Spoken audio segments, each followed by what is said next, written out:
Greetings, it's Saturday afternoon, and I thought I would do a little walk around here with Snoopy.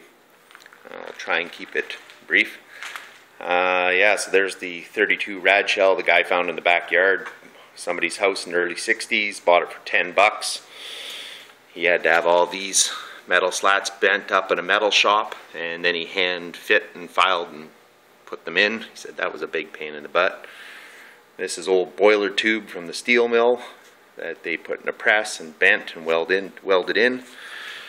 I know I've had some inquiries about this cross member. It appears to be an original cross member. I don't know if it's a Model A or the one out of the 47. People who are in the know would be able to tell me better.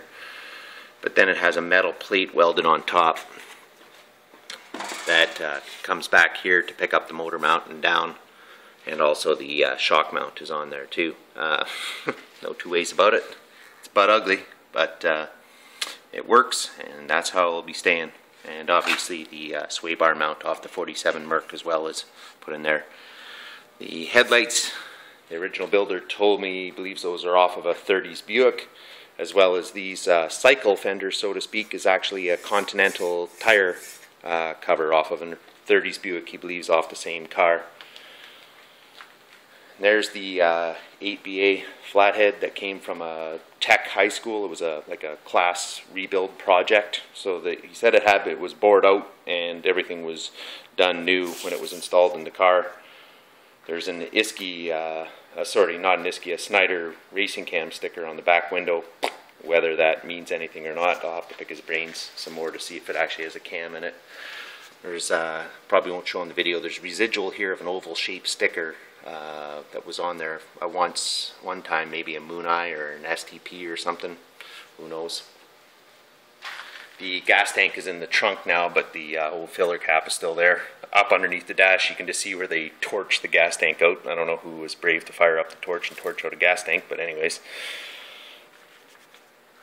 Here's the roof. People are asking about the roof on the car. You can see the snaps. And then it just has this padded thing here, and the roof panel I'll show in a minute. It's over on the work table. The bobbed rear fenders, lots of stone chips on them, nice and solid. The original builder remembers hacksawing those and curving them and fitting them in his father's garage. He said that was a fun chore to get those things to fit the body.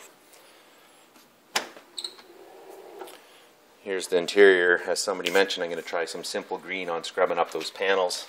Fortunately, there's no tears or anything like that in them, but yeah, they need to be cleaned up a little bit.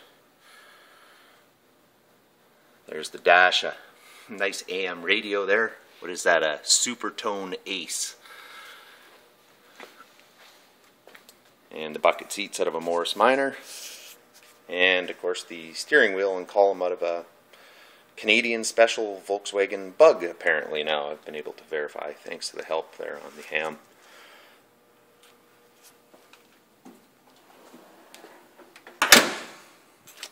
Coming around to the trunk here, that's the 47 Mercury gas tank that was taken out of the donor car. They pinched off the original filler and welded it over once again, welding the gas tank. Brave. I know people do it. You won't catch me doing it. And then relocated a filler over here. And I'll grab a work light here. Hopefully this will help. Maybe not. Good old LED work light. Anyways, you can see where they smashed in with a sledgehammer along the front edge of the gas tank so they can fit the battery, because the battery sits down below there. I don't know if the cables will show up, but anyways, the cables for the battery are there. And of course the antenna for the AM radio.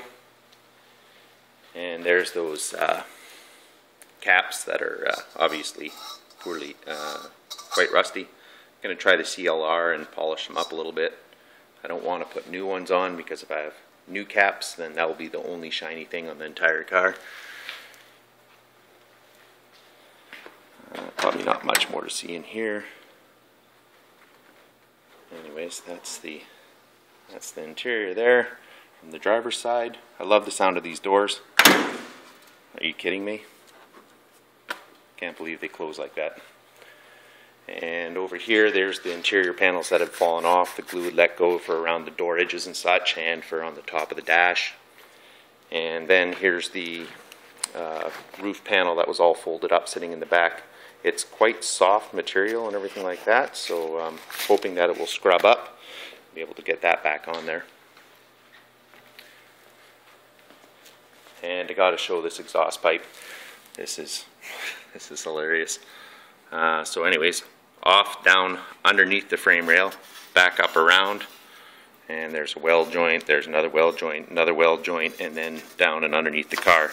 This pipe actually seems pretty solid, but once it goes underneath the car, it's completely totaled. And apparently this is the original steering box out of the 47 Merc. They put a boxing plate on the back side of the frame rail. And then once again, there's the other side of that cross member engine mount, shock mount, headlight mount thing. And I guess that's the worst of it. I'm still not sure how you fill the radiator in this thing. There's the rag cap. Obviously they shaved it on the top. There's only 4 little carriage bolts holding that thing in, so I guess maybe you just take the rad shell off and you want to check the coolant level. And I guess that's about it. I'll put it up on the hoist now and take some pictures of the underside, as some people were curious about how it looked underneath and what modifications were done there. Have a good one, and hope people enjoy. Take care.